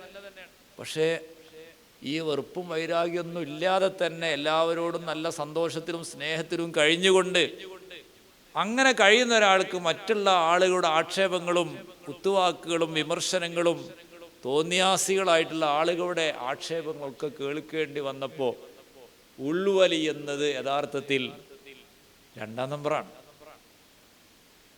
പിന്നെ ജീവിതത്തിൽ നല്ല സൂക്ഷ്മതയുള്ള ആളാണെങ്കിൽ പോലും അത് 2ാം നമ്പറാണ്. നബി സല്ലല്ലാഹു അലൈഹി വസല്ലം തങ്ങൾ പറഞ്ഞാലേ അൽ മുഅ്മിനുല്ലദി യുഖാലിത്തുന്നാസ വയസ്ബിറു അലാ അദാഹും ഖൈറുൻ. ജനങ്ങളുമായിട്ട് ഇടപഴകിയിട്ട് കൂട്ടത്തിൽ അലിഞ്ഞു ചേരുമ്പോൾ ഉസ്താദിൻ്റെ അടുത്ത് വരുന്ന എല്ലാവരും കാശ് കൊടുക്കാനല്ല വരുന്നതെന്നുള്ളത് ഇപ്പം നമുക്ക് എല്ലാവർക്കും അറിയാലോ. 10 ആൾ വന്നാൽ 7 ആളും കാശ് വാങ്ങാനാണ് ഇപ്പോൾ വരുന്നത്, അല്ലേ? വീട് ഇനിയിപ്പോൾ അതിനൊക്കെ പുറമെ പിന്നെ നാട്ടിൽ മദ്രസ ഉണ്ടാക്കുകയാണ്, പള്ളി ഉണ്ടാക്കുകയാണ്, അതിൻ്റെ പിരിവുദ്ഘാടനം ചെയ്യാനും, അതായത് വർക്കത്തിനും ആരെടുത്ത് കയറും, ഷെയ്ഖുനടുത്ത്. അപ്പോൾ ഇനി നോക്കൂ, നിങ്ങൾ എല്ലാ ദിവസവും രാവിലെ വന്നിട്ട് എനിക്കത് കിട്ടി ഇത് കിട്ടി എന്ന് പറഞ്ഞ സന്തോഷം പറയാനാണോ ആളുകളൊക്കെ ഉസ്താദിൻ്റെ അടുത്ത് വരുന്നത്? ആണോ? ക്യാൻസർ, കിഡ്നിയുടെ തകരാറ്, അള്ളാഹു കാത്തുരക്ഷിക്കട്ടെ. വിവിധങ്ങളായ തരത്തിലുള്ള മാരകമായ രോഗങ്ങൾ, ഓപ്പറേഷനുകൾ, പ്രശ്നങ്ങൾ, വീട് ഇല്ലാതെ കടം കുടുങ്ങി, ബിസിനസ് പൊട്ടിപ്പോയി, അങ്ങനെയായി ഇങ്ങനെയായി, കടക്കാരായി, കുട്ടികൾക്ക് പ്രശ്നമായി, നിങ്ങൾ നോക്കൂ, സങ്കടങ്ങൾ കേൾക്കാനാണ് ഇരിക്കുന്നത്. ഈ സങ്കടങ്ങൾ കേൾക്കുന്ന സമയം ഉസ്താദ് സ്വഹീൽ ബുഖാരി ദർസും നടത്തിയിട്ട് ഉസ്താദ് തസ്ബീഹ് മാലയായിട്ട് കൂടി ദിക്റും തസ്ബീഹുമായിട്ട് കൂടുകയാണെങ്കിൽ ഇന്നത്തെ ഉസ്താദ് നമുക്കുണ്ടാകൂലായിരുന്നു. ഇനി നോക്കൂ, നിങ്ങൾ നമുക്ക് കൂടെ ഇരിക്കാൻ പറ്റിയെന്ന് ഞാൻ വെറുതെ പറഞ്ഞതൊരു അലങ്കാരമാക്കൊന്നുമല്ല. എന്തെല്ലാം കേൾക്കേണ്ടി വന്നിട്ടുണ്ട്. വ്യഭിചാരിയാണെന്ന് കൊലപാതകം നടത്തിയെന്ന് കേൾക്കേണ്ടി വന്നിട്ടുണ്ട്. കള്ളനാണെന്ന് കേൾക്കേണ്ടി വന്നിട്ടുണ്ട്. കള്ളൻ എന്ന് പറഞ്ഞാൽ എത്ര വട്ടം കള്ളനെന്ന് പറഞ്ഞാൽ കൂക്കി പിടിച്ചിട്ടുണ്ട്. ഈ ആക്ഷേപങ്ങളൊക്കെ കേട്ട സമയത്ത് തളർന്നിരുന്നുവെങ്കിൽ ഇവിടെ നിങ്ങൾക്ക് ഇരിക്കാൻ പറ്റൂല എന്ന് പറയുന്ന അലങ്കാരവാക്കാണോ? ഒരിക്കലുമില്ല, അതൊരു പച്ചയായ യാഥാർത്ഥ്യമാണ്. അപ്പോൾ നോക്കൂ, നിങ്ങൾ നബി സല്ലല്ലാഹു അലൈഹി വസല്ലം തങ്ങൾ നമ്മോട് പറഞ്ഞ പരിശുദ്ധ ദീന്, റസൂലുള്ളാഹി സ്വല്ലല്ലാഹു അലൈഹി വസല്ലം തങ്ങളോട് എന്തെല്ലാം ഓഫറുകൾ കൊടുത്തു, എന്തെല്ലാം പ്രലോഭനങ്ങൾ, അത് കഴിഞ്ഞിട്ട് പിന്നെ പ്രകോപനങ്ങൾ, അക്രമങ്ങൾ, ഒറ്റപ്പെടുത്തലുകൾ എല്ലാം നടത്തി. ജീവിതത്തിൽ മഹാന്മാരായ സ്വഹാബത്ത് അവരുടെ സ്വന്തം വീടുകൾ ഒഴിവാക്കി, നാടൊഴിവാക്കി, കുടുംബങ്ങൾ ഒഴിവാക്കി, സമ്പാദ്യങ്ങൾ ഒഴിവാക്കി. ഇതൊക്കെ ഒഴിവാക്കിയിട്ട് അവർ ദീനീ പ്രവർത്തനം നടത്തിയപ്പോൾ അവർക്കും കേൾക്കേണ്ടി വന്ന ഇത് തന്നെയാണ്. നമ്മുടെ നാട്ടിലും പൂർവ്വകാലത്തും ഇസ്ലാമിന് വേണ്ടി കുറേ ആളുകൾ കൊല്ലപ്പെട്ടു. അപ്പോൾ നമ്മുടെ സാമൂഹിക ജീവിതത്തിൽ ഒരാൾക്ക് തോന്നുകയാണ് ഇതൊക്കെ ഒഴിവാക്കിയിട്ട് നമുക്ക് വേറെ വല്ല വഴിയും സ്വീകരിക്കാം എന്ന് പറയുന്നത് അതൊരു തരം സന്യാസമാണ്, അതൊരു തരം വരൾച്ചയാണ്, അതൊരു വരണ്ട ജീവിതമാണ്. അങ്ങനെ യഥാർത്ഥത്തിൽ നമ്മൾ ഓരോരുത്തരും നമുക്കൊന്നും ഇപ്പോൾ അത്ര വലിയ സംഗതിയൊന്നും ഇല്ലാത്തതുകൊണ്ട് നമ്മളാരെങ്കിലും അങ്ങനെ വിചാരിച്ചാൽ സമൂഹത്തിന് വലിയ കുഴപ്പമൊന്നും ഉണ്ടാവില്ല എന്ന് നമ്മൾ വിചാരിക്കും. ഇപ്പോൾ ഞാൻ മീറ്റിംഗ് പോയിട്ടില്ലെങ്കിലും നടക്കുമല്ലോ എന്ന് നിങ്ങളാർക്കും തോന്നരുത്. മനസ്സിലാണ്? 14 ആളുണ്ടാവും യൂണിറ്റ് കമ്മിറ്റിയിൽ. അപ്പോൾ യൂണിറ്റ് കമ്മിറ്റിൻ്റെ യോഗത്തിൽ 14 ആളുടെ യോഗത്തിൽ ഞാൻ പോയിട്ടില്ലെങ്കിൽ യോഗം നടക്കുമല്ലോ എന്ന് വിചാരിച്ച് നിങ്ങൾ ഇരിക്കുന്നത് അക്രമമാണ്. അതേ സ്ഥാനത്ത് ഒരു കല്യാണത്തിന് പോകുന്നിടത്ത് ഞാൻ പോയിട്ടില്ലെങ്കിൽ അവിടെ കല്യാണം നടക്കുമല്ലോ എന്ന് വിചാരിക്കുകയാണെങ്കിൽ ക്ഷണം സ്വീകരിക്കണ അവസ്ഥയല്ല ഞാൻ പറയണം. പക്ഷെ അങ്ങനെ ആരും കൂടി ചിന്തിക്കൂല, അങ്ങനെ ചിന്തിക്കൂല. ഞാൻ പോയിട്ടില്ലെങ്കിൽ ഇപ്പോൾ അവിടെ വെച്ച ബിരിയാണി ഒന്നും ബാക്കിയാവില്ല, അവിടെ ചെമ്പ് ഇറക്കി വെക്കാൻ ആളുണ്ടാവില്ല, അവിടെ മേശ തുടക്കാൻ ആളുണ്ടാവില്ല, ഇതൊന്നും ആരും ചിന്തിക്കുന്നില്ല. അവിടെ നമ്മൾ കാസർഗോട്ടുക്കും കല്യാണത്തിന് പോകും, കൊല്ലത്തും കല്യാണത്തിന് പോകും, താനൂർക്ക് മൗലൂദിനും പോകും. മൗലൂദിന് ഇപ്പം നമ്മളവിടെ പോയിട്ടില്ലെങ്കിലും താനൂർ മൗലൂദ് നടക്കും. അതേ സ്ഥാനത്ത് അവിടെ നമ്മൾ ആട് വരട്ടിയതും അല്ലെങ്കിൽ പിന്നെ പോത്ത് ചെമ്പിലിട്ടതൊക്കെയാണ് നമ്മുടെ മനസ്സിൽ തോന്നുന്നത്. ഭക്ഷണപ്രിയർ എന്നല്ലാട്ടെ ആക്ഷേപിക്കല്ല ചെയ്യുന്നത്, അത് ഹൈർ തന്നെയാണ്, യാതൊരു സംശയവുമില്ല. അത് ഹൈർ തന്നെയാണ്, അത് റാഹത്ത് തന്നെയാണ്. ഭക്ഷണം കഴിക്കാമെന്ന് മാത്രമല്ല, അതിലൊക്കെ കൂടി ആടൽ നമുക്ക് ബറക്കത്ത് തന്നെയാണ്. പക്ഷെ ഞാൻ പറയുന്നത് ഇതേ ചിന്ത എൻ്റെ പ്രിയപ്പെട്ട മക്കളെ നിങ്ങൾക്ക് നമ്മുടെ യൂണിറ്റുകൾ നടക്കുന്നിടത്തുണ്ടാകണം. കാരണം ഉസ്താദ് ഇങ്ങനെ ചിന്തിച്ചിരുന്നുവെങ്കിൽ നമ്മുടെ നേതൃത്വം അങ്ങനെ ചിന്തിച്ചിരുന്നു ഭയങ്കര പ്രശ്നം ഉണ്ടാകുമായിരുന്നു. ഇതൊക്കെ ഏതെല്ലാം തരത്തിലുള്ള അന്തരീക്ഷങ്ങൾ, മോശമായ അന്തരീക്ഷങ്ങൾ നമ്മൾ പിന്നിട്ടിട്ടുണ്ട്, എന്തെല്ലാം നമ്മൾ ചവിട്ടി കിടന്നിട്ടുണ്ട്. അപ്പം നമ്മൾ ഓരോരുത്തരും നമ്മൾ മാതൃകയാകുന്നതിനെ കുറിച്ച് ആലോചിച്ചുകൊണ്ടിരിക്കണം. അങ്ങനെ ആലോചിക്കുമ്പോൾ സ്വാഭാവികമായിട്ടും ദീനിൽ വലിയ ഒരു വിപ്ലവം തന്നെ ദീനീ പ്രവർത്തന രംഗത്തുണ്ടാവും. അല്ലാഹു തൗഫീഖ് നൽകട്ടെ. ഞാൻ ആ ഭാഗത്തേക്ക് വല്ലാതെ പോകുന്നില്ല, അവസാനിപ്പിക്കാം. ഇപ്പോൾ മറ്റൊരു കാര്യം നോക്കൂ, നിങ്ങൾ വിവാഹം കഴിച്ച് ജീവിക്കുന്നിടത്താണ് പറഞ്ഞത്. നബി സല്ലല്ലാഹു അലൈഹി വസല്ലം തങ്ങൾ പറഞ്ഞു, മൻ റഗിബ അൻ സുന്നത്തി ഫലൈസ മിന്നി, തസവ്വജു, നിങ്ങൾ വിവാഹം കഴിക്കണം, തനാക്കഹു, നിങ്ങൾ നിക്കാഹ് ചെയ്യണം, ഫൈന്നി ഉബാഹി ബിക്കുമൽ ഉമം, അതെനിക്ക് അഭിമാനമാണ്. അതേപോലെ നബി സല്ലല്ലാഹു അലൈഹി വസല്ലം നിക്കാഹിനെ പ്രോത്സാഹിപ്പിച്ചു. നിക്കാഹ് ഒരു മനുഷ്യൻ്റെ ശാരീരികമായ ആവശ്യമാണ്, അത് ഇബാദത്തിന് ക്ഷീണം സംഭവിക്കും എന്നല്ല പരിശുദ്ധ ഇസ്ലാം പഠിപ്പിച്ചു. അതേ സ്ഥാനത്ത് ഒറ്റപ്പെട്ട സംഭവങ്ങളോ അത് ദീനിൻ്റെ, ഞാൻ നേരത്തെ പറഞ്ഞ വേറൊരു സൗന്ദര്യമാണ്. അതെന്താണെന്ന് ചോദിച്ചാൽ അതും നമ്മുടെ കർമ്മശാസ്ത്രം, നമ്മുടെ ഫിഖ് പഠിപ്പിക്കുന്നുണ്ടല്ലോ. ഒരാൾക്ക് അങ്ങനെ ആവശ്യമില്ലാത്ത വിധം ഷഹ്വത്ത് എന്ന് പറയുന്നത് പലതരത്തിലുള്ള ഷഹ്വത്തുണ്ട്. ഭക്ഷണത്തോട് ഷഹ്വത്തുണ്ട്, ജിമായിനോടുള്ള ഷഹ്വത്തുണ്ട്, അതേപോലെ വിനോദങ്ങളോടുള്ള ഷഹ്വത്തുണ്ട്, പലതരത്തിലുള്ള ഷഹ്വത്തുണ്ട്. ചിലർക്ക് സാമൂഹ്യ പ്രവർത്തനം ഒരു ഷഹ്വത്തായിരിക്കും, പക്ഷേ ഇഖ്ലാസ് ഉണ്ടെങ്കിൽ അതൊക്കെ കൂലിയുള്ള കാര്യമാണ്. തൻ്റെ ഭാര്യയുമായിട്ട് ഒരാൾ ഇണചേരുന്നത് അത് ഖൈറാണ്, അത് ഇബാദത്താണ് എന്ന് നബി സല്ലല്ലാഹു അലൈഹി വസല്ലം. തൻ്റെ ഭാര്യയ്ക്ക് വേണ്ടി ഭക്ഷണം, ഉമ്മാക്ക് ഭക്ഷണം കൊടുക്കുന്നു, ഭാര്യയ്ക്ക് ഭക്ഷണം കൊടുക്കുന്നു, മക്കൾക്ക് ഭക്ഷണം കഴിക്കാൻ വേണ്ടി ഒരാൾ പള്ളിയിൽ ഇങ്ങനെ ഖുർആൻ ഓതി ഇരിക്കുകയാണ്.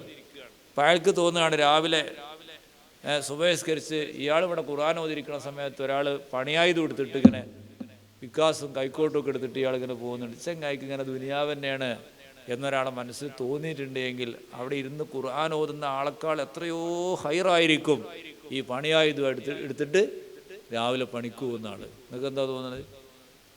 കാരണം അയാളിലാണ് ദീനുള്ളത്.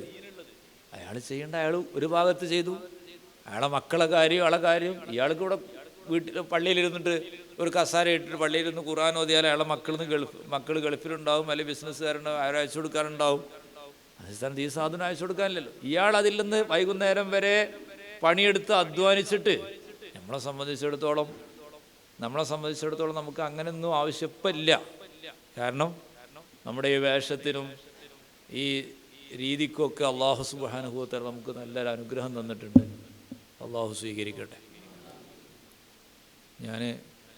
നമുക്കൊക്കെ അങ്ങനെയാണല്ലോ. ഒരു ദിവസം ഞാൻ എൻ്റെ കുട്ടികളോട് പറഞ്ഞു, പിന്നെ രാവിലെ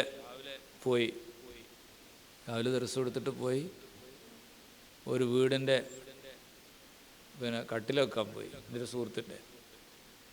അപ്പോൾ ചെന്ന് AC റൂമിലിരുത്തി നല്ല ഭക്ഷണം അന്ന് സൽക്കരിച്ച് ഉഷാറാക്കി സൽക്കരിച്ച്, എന്നിട്ട് പണിക്കാരൊക്കെ അങ്ങനെ കൊണ്ടുവന്ന് പണിക്കാരൊക്കെ എടുത്ത് റെഡിയായി ഓരിങ്ങനെ കട്ടിലിങ്ങനെ എടുത്ത് വെക്കാൻ ഇങ്ങനെ ഒന്നിട്ട് വെച്ചു കൊടുത്തു. അങ്ങനെ ദുആ ചെയ്തു. പോരുമ്പോൾ 5000 റുപ്യ തന്നു. അതേ സ്ഥാനത്ത് ഞാനും എൻ്റെ ബാക്കി എല്ലാ പണികളിലേക്കും ഞാൻ കിടന്നു. നമുക്കൊരു ബോധം ഉണ്ടാകാൻ വേണ്ടിയിട്ട് പറയണം. നിങ്ങൾ നോക്കൂ, അതേ സ്ഥാനത്ത് ഞാനവിടെ ചെല്ലുന്നതിൻ്റെ മുമ്പ് തന്നെ അതിന് കഴിഞ്ഞിട്ട് പിന്നെ നട്ടുച്ച സമയത്ത് വെയിലും കൊണ്ട് ഈ കല്ലിൽ പണിയെടുക്കുന്ന ആൾക്ക് പിരിഞ്ഞു പോരുന്ന സമയത്ത് വൈകുന്നേരം വരെ 7-7.5 മണിക്കൂർ ജോലി ചെയ്ത ആൾക്ക് കിട്ടുന്ന പൈസ എത്രയാണ്? ഏറിയാൽ ഒരു കൂലി എന്നൊക്കെ പറയണത് 1100, 1200 എന്നൊക്കെ പറഞ്ഞാൽ മാക്സിമം കൂലിയാണ്. എനിക്കെന്താ ചിലവുണ്ടായത്? പിന്നെ വെക്കല്ലെന്ന് ചോദിച്ച്, എന്നിട്ടോ ഈ കട്ടിലൊന്ന് പിടിച്ച് വെക്കുന്ന സമയത്ത് കയ്യിൽ എന്തെങ്കിലും ചെറിയ പൊടിയായിട്ടുണ്ടെങ്കിൽ അവിടെ തന്നെ ബക്കറ്റ് വെള്ളം മുക്കിയിട്ട് കഴുകി തരികയാണ്. അങ്ങനെ നിങ്ങളൊക്കെ യഥാർത്ഥത്തിൽ ദുനിയാവ് എന്ന രീതിയിൽ കാര്യങ്ങൾ ആലോചിക്കാതെ നമ്മൾ ഈ മേഖലയിൽ പിടിച്ചു നിന്ന് കഴിഞ്ഞാൽ അല്ലാഹു തആല നമുക്ക് ഒരുപാട് ഖൈറുകൾ തരും. അല്ലാഹു തൗഫീഖ് ചെയ്യട്ടെ. പക്ഷെ അങ്ങനെ നമ്മൾ ചെയ്യുമ്പോഴും സാധാരണക്കാരായ ആളുകൾ കല്ലെടുക്കാൻ പോകുന്നവരും തോട്ടം കൊത്താൻ പോകുന്നവരും മരം കയറാൻ പോകുന്നവരും വിറക് കയറാൻ പോകുന്നവരും അതൊക്കെ ദീൻ തന്നെയാണ്. നബി സല്ലല്ലാഹു അലൈഹി വസല്ലം തങ്ങൾ അതിനെല്ലാത്തിനെയും പ്രോത്സാഹിപ്പിച്ചു. അല്ലാതെ ഇബാദത്ത് ചെയ്തിരിക്കുക എന്നുള്ള രീതിയിലല്ല. അപ്പോൾ ഖുർആൻ ഓതിയിരിക്കുന്ന ഒരാൾക്ക് ഈ പണിയായതെടുത്ത് വിറക് കയറാൻ പോകുന്ന ഒരാളെ പുച്ഛിക്കുന്നുവെങ്കിൽ ആ പുച്ഛിക്കുന്ന ആളുടെ മനസ്സാണ് സത്യത്തിൽ പുഴുവരിച്ചിട്ടുള്ളതാണ് നമ്മൾ കാണേണ്ടത്. കാരണം യഥാർത്ഥത്തിൽ ഈ സാധാരണക്കാരൻ്റെ ജീവിതം എന്ന് പറയുന്നത് അതിലാണ് യഥാർത്ഥത്തിൽ അവൻ്റെ ദീനുള്ളത്. അപ്പോൾ വിവാഹം ചെയ്ത് ജീവിക്കുക. അതിന് നോക്കൂ, നിങ്ങൾ വിവാഹം ചെയ്ത് ജീവിക്കുന്നിടത്ത് ഇപ്പോൾ ഹയലുകാരിയെക്കുറിച്ച് ഒരു വിഷയം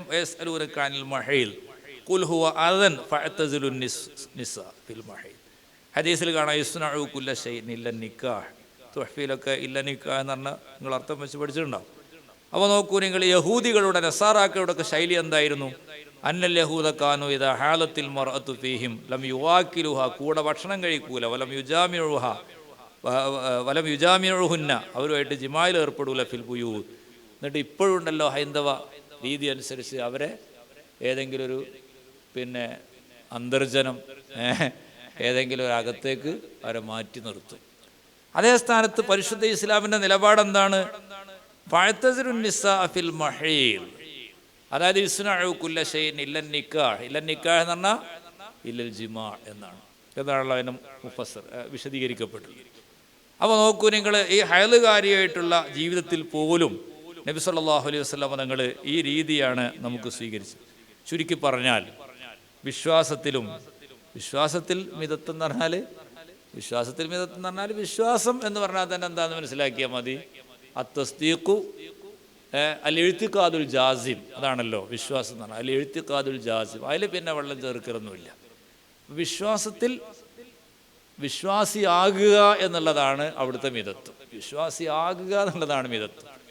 അതേ സ്ഥാനത്ത് വിശ്വാസത്തിൻ്റെ പേരിൽ നമ്മളെ മനസ്സിൽ തോന്നലുകളോ കാര്യങ്ങളോ ഒക്കെ ആയിക്കഴിഞ്ഞാൽ അതിൽ പിന്നെ യഥാർത്ഥത്തിൽ അവിടെ അബദ്ധം അത് തന്നെയാണ്.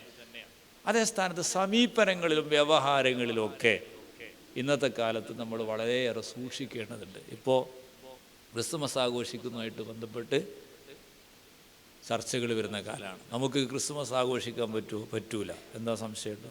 സംശയമൊന്നുമില്ല, അത് അവരുടെ മതവിശ്വാസമാണ്. അതേ സ്ഥാനത്ത് ക്രിസ്തുമസ് ആഘോഷിക്കുന്ന ആളുകളും നമ്മുടെ നാട്ടിലുണ്ട്. അവരെയും നമ്മൾ കാണേണ്ടി വരുന്നുണ്ട്, അവരെയും നമ്മൾ കേൾക്കേണ്ടി വരുന്നുണ്ട്, അവരടുത്തു കൂടി നമ്മൾ പോകേണ്ടി വരുന്നുണ്ട്. അപ്പോഴേക്കും നമ്മുടെ ഈമാന് തകരുന്നില്ല. അത് അവരെ വഴിക്ക് അവർ പോകുന്നു, നമ്മൾ നമ്മളെ വഴിക്ക് പോകുന്നു. എന്നാൽ അത് നമ്മൾ പോയിട്ട് വിജയിപ്പിക്കാൻ പറ്റൂല. നിലപാടുകൾ സ്വീകരിക്കുന്നിടത്ത് നമ്മൾ ഈ രീതി തന്നെയാണ് നമ്മൾ സ്വീകരിക്കേണ്ടത്. അപ്പോൾ മറ്റുള്ള ആളുകളോടുള്ള സമീപനങ്ങളിലും സംസാരങ്ങളിലും ഒക്കെ അങ്ങനെ തന്നെയാണ്. ഒരാൾ എന്നോടൊരുക്കെ ഇടവണ്ണ ദർശനമുണ്ടായിരുന്ന സമയത്ത് അവിടെയുള്ള ഒരു അലവി ഹാജി ഉണ്ട്, നല്ല മനുഷ്യനായിരുന്നു, ഇപ്പോഴും ഉണ്ടായിട്ട് അള്ളാഹു ആഫിയത്തിൽ ദീർഘായുസ്സ് കൊടുക്കട്ടെ. ആളൊരു എന്നോട് വലിയ ഇഷ്ടമായിരുന്നു. അവർക്ക് സങ്കടത്തോടെ പറഞ്ഞു, ഞാൻ എന്നെ കാണുമ്പോൾ കുറേ കുട്ടികൾ സലാം പറഞ്ഞാൽ മടക്കൂല ഉസ്താദെ എന്ന് പറഞ്ഞു. അപ്പോൾ എന്താ സംഭവം എന്ന് പറയുമ്പോൾ ഇയാൾ വീട് ഇടവണ്ണ, ഇയാൾ ബസ് കയറുന്നത് എവിടുന്നായിരിക്കും? ഇടവണ്ണെന്നായിരിക്കും. ഇടവണ്ണ നിങ്ങൾക്ക് അറിയോ? അറിയുന്ന ആളുകൾക്ക് എല്ലാവർക്കും അറിയാം, അറിയാത്ത ആളുകളോട് ഒറ്റ വാക്കിൽ പറയാം. അത് കേരളത്തിൽ 100% വഹാബികളെന്ന് പറയാൻ പറ്റാവുന്ന ഒരു നാടാണ് ഇടവണ്ണ. അപ്പോൾ ഇടവണ്ണെന്ന് ബസ് കയറുന്ന ഒരാൾ, നമ്മൾ തീവ്രതയായിട്ട് ഞാൻ പറയണത്, അയാളുടെ താടിയും അയാളുടെ കുപ്പായവും അയാളുടെ തൊപ്പിയൊക്കെ കണ്ടാൽ ഒരു പ്രത്യേക സ്റ്റൈല്. അപ്പോൾ ഇയാളെ രീതിയും ഇയാൾ ബസ്സിൽ കയറിയത് ഇടവണ്ണെന്നുമാണ് എന്ന് കരുതിയിട്ട് ഇയാൾ സലാം പറഞ്ഞാൽ മടക്കൂല എന്ന് പറഞ്ഞാൽ അതിൽ ദീനുണ്ടോ? മനസ്സിലാകുന്നുണ്ടോ? ഇല്ല, അതിൽ ദീനുണ്ടോ? എന്താ ഇടവണ്ണെന്ന് ബസ് കയറിയാൽ സലാം മടക്കണ്ടെന്ന്? അലാമൻ അറഫ്ത അലാമെല്ലാം താരീം, അറിയുന്ന ആളോടും അറിയാത്ത ആളോടും എന്ത് ചെയ്യണം? സലാം അടക്കണം എന്ന് നബി സല്ലല്ലാഹു അലൈഹി വസല്ലം. അപ്പോൾ ഇടവണ്ണെന്ന് ബസ് കയറിയ ഒരാൾ എന്തുകൊണ്ട് മുജാഹിദ് ആയിക്കൂടാ? ഇങ്ങനെ ഈ നിലപാട് തലതിരിഞ്ഞ നിലപാടാണ്. അങ്ങനെ ഒരിക്കലും സ്വീകരിക്കാൻ പറ്റില്ല. കുറേ ആളുകൾ എന്നോട് അങ്ങനെ അത്തരം ചില സംഗതികൾ അങ്ങനെ നമ്മുടെ ഒരാളെ കുറിച്ച് അങ്ങനെ ധരിച്ചു വെച്ചിട്ട് ചെയ്യാൻ പാടില്ല. അപ്പോൾ അതേ സ്ഥാനത്ത് ഒരാളെ കുറിച്ച് അങ്ങനെ നമുക്ക് വ്യക്തമായി പേഴ്സണലായിട്ട് കേട്ടിട്ടുണ്ട് എങ്കിൽ അതൊക്കെ പറഞ്ഞു കേട്ടിട്ടുണ്ടെങ്കിൽ ആ പറഞ്ഞു കേട്ടതിൻ്റെ അടിസ്ഥാനത്തിൽ ചിലപ്പോൾ മാതൃകളായ ആളുകൾ അവരോട് സമീപിക്കുന്നിടത്ത് ചിലപ്പോൾ നിലപാട് സ്വീകരിക്കേണ്ടി വരും. അതേ സ്ഥാനത്ത് അതിതീവ്രമായ നിലപാടുകളിലേക്ക് നമ്മൾ പോയി എന്നുള്ളത് കൊണ്ട് ഇസ്ലാമിന് യാതൊരു തരത്തിലുള്ള വളർച്ചയും ഉണ്ടാകുകയില്ല. വർത്തമാനകാലത്ത് ഇന്നത്തെ നമ്മുടെ പ്രബോധന മണ്ഡലത്തിൽ സംഭവിച്ചുകൊണ്ടിരിക്കുന്ന സംസാരങ്ങളും പ്രസംഗങ്ങളും ക്ലാസ്സുകളും ഒക്കെ എൻ്റെ പ്രിയപ്പെട്ട കുട്ടികളെ, സുഹൃത്തുക്കളെ വളരെ സൂക്ഷ്മതയോടുകൂടെ നമ്മൾ കൈകാര്യം ചെയ്തിട്ടില്ലെങ്കിൽ വളരെ വലിയ അപകടങ്ങളുണ്ടാവും. അല്ലാഹു സുബ്ഹാനഹു വ തആല കാത്തുരക്ഷിക്കണം. വലിയ അപകടങ്ങളുണ്ടാവും. അപ്പോൾ ഞാൻ സാധാരണ പറയാറുണ്ട്, ഈ ചുമരുകൾക്കൊക്കെ കാതുകളുള്ളൊരു കാലമാണ്. ഇവിടുന്ന് നമ്മൾ പറയുന്ന എത്ര അടച്ചിട്ട സ്ഥലത്താണെങ്കിലും ഇവിടുന്ന് അടച്ചിട്ട സ്ഥലത്ത് സംസാരിച്ചത് പോലും മറ്റുള്ള സ്ഥലത്തേക്ക് കേൾക്കുമെന്ന് വിശ്വസിച്ചേ പറ്റും. അപ്പോൾ നമ്മളിപ്പോൾ ഞാൻ അങ്ങനെ നിസ്കരിക്കാൻ കയറിയപ്പോൾ അവിടെ ഒരു കല്യാണം നടക്കുന്നുണ്ട്. ആ കല്യാണം നടക്കുന്ന അന്ന് പിന്നെ അവിടെ പള്ളിയിൽ കുറേ ആൾക്കാർ നിസ്കരിക്കാൻ കയറിയിട്ട് ജമാഅത്തിൽ കയറി. അപ്പം അന്ന് മാത്രം സ്പെഷ്യലായത് അല്ലാഹുമ്മ അഹ്ലിക്കിൽ മുബ്തദിഈന അഹ്ലിക്കിൽ ബിദ്അത്ത അതില്ലൽ ബിദ്അത്ത വൽ മുബ്തദിഈൻ എന്ന് പറഞ്ഞിട്ട് അന്നൊരു സ്പെഷ്യൽ ദുആ. അങ്ങനെ എന്താ ദ്വാരക്കണം എന്നും ദ്വാരക്കുന്നതല്ല. അപ്പം അന്ന് ഇവിടെ മഅ്മൂമിങ്ങളായിട്ട് ആരെങ്കിലും മുജാഹിദീങ്ങളുണ്ടെങ്കിൽ അവരൊന്നും കൂടി ചൊടിപ്പിക്കണം എന്നുള്ള അങ്ങനെ ഇഖ്ലാസുള്ള ദുആയാണെന്ന് വെച്ചെങ്കിൽ അത് എല്ലാ ദിവസവും ദ്വാരക്കണ്ടേ. കാരണം ദില്ലത്തും വഹാബികൾക്കും മൗദൂദികൾക്കും എല്ലാ കാലത്തും ഉണ്ടാകണ്ടേ. അപ്പോൾ പിന്നെ അന്നത്തെ ദുആന്റെ ഉള്ളെന്താണ്?